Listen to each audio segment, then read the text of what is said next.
हमारा इसमें कोई हाथ नहीं है। देखिए ये वहां स्थितियां ऐसी बन गई थी, परिस्थितियां ऐसी बन गई थी जिसके कारण हुआ। मतलब हाँ ये है, I could see it few years earlier, मतलब 2 साल से कह रहा हूँ कि ये सब होगा होगा, और अब मैं आपको हाल फिलहाल ये भी कह रहा था कि अभी देखिए प्रोटेस्ट बढ़ेंगे, अगर जी आता तो प्रोटेस्ट बढ़ेंगे और कब पब्लिक डिसेंट होगा। देखिए आज की परिस्थिति ये है कि सब प्रोविंसों में प्रोटेस्ट है, करीब 50 से ज्यादा यूनिवर्सिटियों में, बीजिंग, शंघाई, ग्वांगजू, शेंगडू, शिंजिन, हर जगह प्रोटेस्ट है और लोग खुल के आ रहे, कोई दब के नहीं आ रहा। पहले जो तिएननमेन स्क्वायर वगैरह हुआ था वहां केवल कुछ स्टूडेंट आए थे तो उसको तो ये दबा गया भाई स्टूडेंट प्रोटेस्ट है। आज लोग खुल के आ रहे, दबा के आ रहे हैं और सब खुद बताते हुए आ रहे हैं, कोई इसमें कोई छुपा नहीं रहा। आरजू जी हुआ क्या आज? देखिए अगर आप देखें चाइना की इकोनॉमी बद से बदतर हो रही है। आज मैं देख रहा था कि आप जल्दी को आपको जल्दी उसके बारे में पता लगेगा। देखिए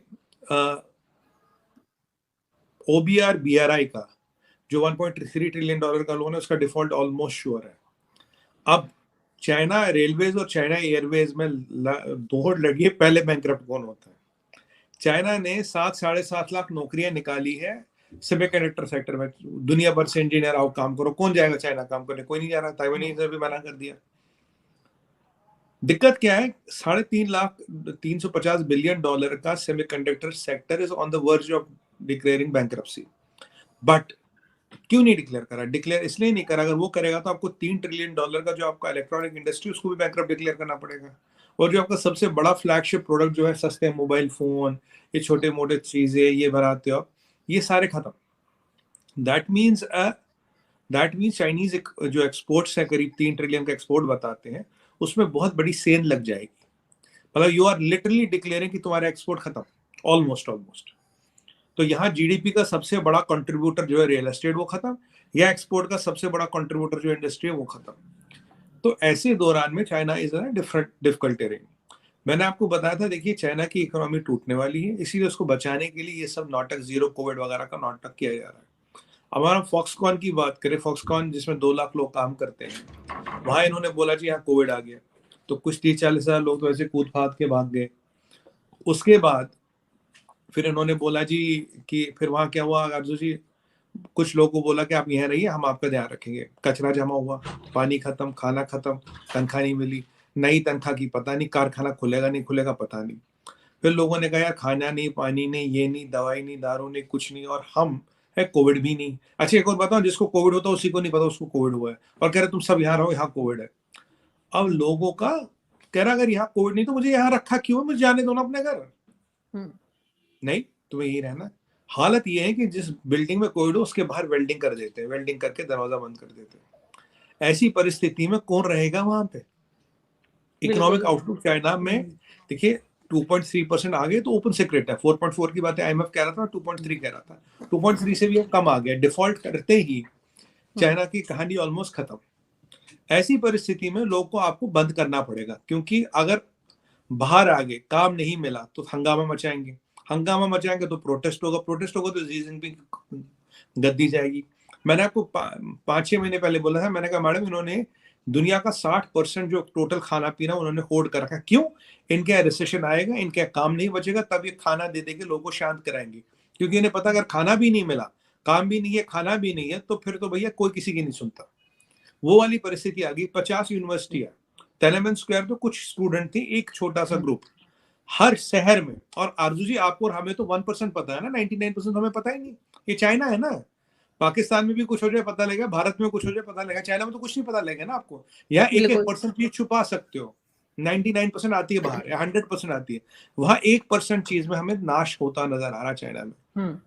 फॉक्सकॉन में जो हुआ वो एक केस स्टडी है कि फॉक्सकॉन क्या, फॉक्सकॉन चाइना का फ्लैगशिप कारखाना है। फॉक्सकॉन वो चीज है जो चाइना का प्राइड है।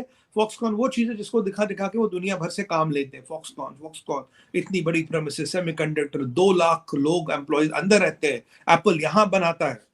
उसमें अगर ये हालत हुई तो छोटे मोटे कारखानों की तो पूछिए मत क्या हालत होगी।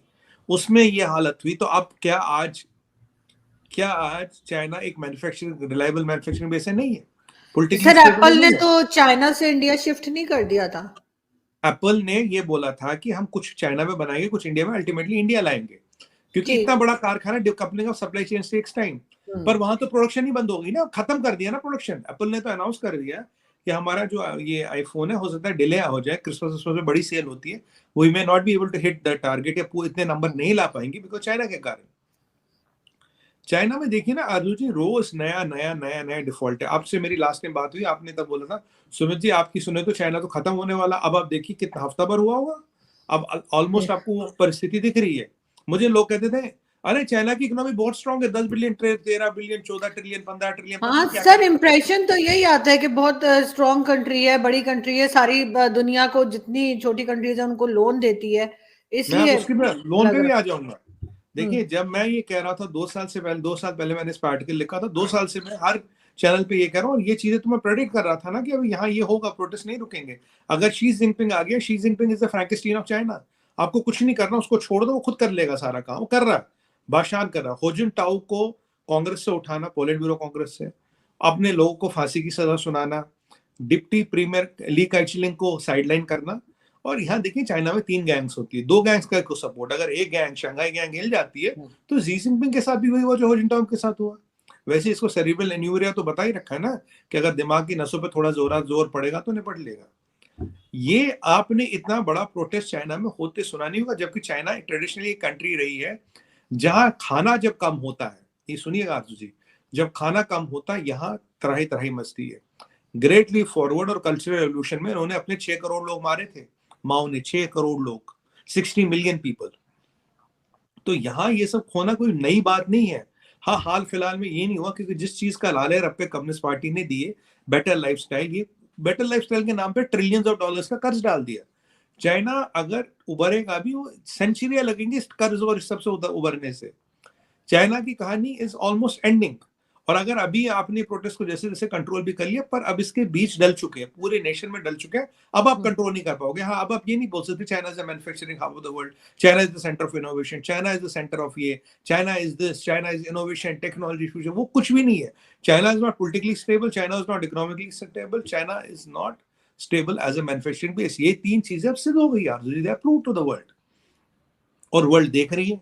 क्योंकि और एक और बात है, दुनिया में कौन ऐसा बंदा जो चाइना के साथ कारोबार करना चाहता है? कोई नहीं करना चाहता। 99% लोग नहीं करना चाहते, पाकिस्तान एक्सेप्शन है, वो मजबूरी है, पर 99% लोग तो नहीं करना चाहते। ऐसी परिस्थिति में आपकी पूरी दुनिया आपका दुश्मन होगी, आप कैसे रह लोगे दुनिया में? आपकी प्रॉब्लम क्या है? You need international business to keep your economy running and your arsenal is not reliable. तो प्रॉब्लम है तो चाइना की बाय डिफॉल्ट है। और अब जो माउंटेन ऑफ डॉलर है, 40-45 ट्रिलियन डॉलर का इतना डेट सर्विसिंग कॉस्ट है, जहां आपने अफ्रीका में पैसा दिया, उनमें से 60 कंट्री तो ये कह रही है हमारे पास पैसे है ही नहीं, हाथ धो लिया, पैसे नहीं है, नहीं देंगे। और दूसरी बात आपने बोला लोन लेना, चाइना का लोन कहां से आता है? 2 जगह से आता है। देखिए PCAOB एक्ट से तो डोनाल्ड ट्रम्प ने यूनाइटेड स्टेट्स ऑफ अमेरिका को काफी हद तक इंसुलेट कर लिया, उसको क्रेडिट जाता है इस चीज का, नेशनलिस्ट है ट्रम्प। अब जो लंदन स्टॉक एक्सचेंज है, पेरिस स्टॉक एक्सचेंज है, और जो यूरोप के जितने भी पब्लिक बैंक्स हैं, पब्लिक सेक्टर बैंक्स हैं, उनसे पैसा उठाया, पेंशन फंड से पैसा उठाया। यहाँ जापान बच गया, जापान के पास पैसा बहुत है, पर उनकी चाइना से पुरानी रस्साकशी है, तो जापान से पैसा नहीं लिया। मैं आपको सच बताऊं, अभी यूरोप चाहता है कि चाइना फ्लोट रहे, डीप स्टेट चाहता है चाइना फ्लोट रहे। जय हिंद दोस्तों, कैसे हो आप सब? दोस्तों, चीन में दशकों बाद सरकार के खिलाफ व्यापक प्रदर्शन हो रहा है और वहां की आवाम अब सड़कों पर उतर गई है। जिस तरह से वहां की सरकार ने पाबंदी लगा रखी थी, उन तमाम पाबंदियों के बावजूद लोग शंघाई की सड़कों वलुमो की लू पर उतर आए हैं। ये सड़क शिनजियांग के उस शहर के नाम पर है जहां पिछले हफ्ते एक इमारत में आग लगने से 10 लोगों की मौत हो गई थी और इसी वजह से यहां 3 दिनों से लोग सरकार के खिलाफ नारेबाजी कर रहे हैं। राष्ट्रपति शी जिनपिंग के खिलाफ इतने बड़े पैमाने पर प्रदर्शन के कई कारण माने जा रहे हैं।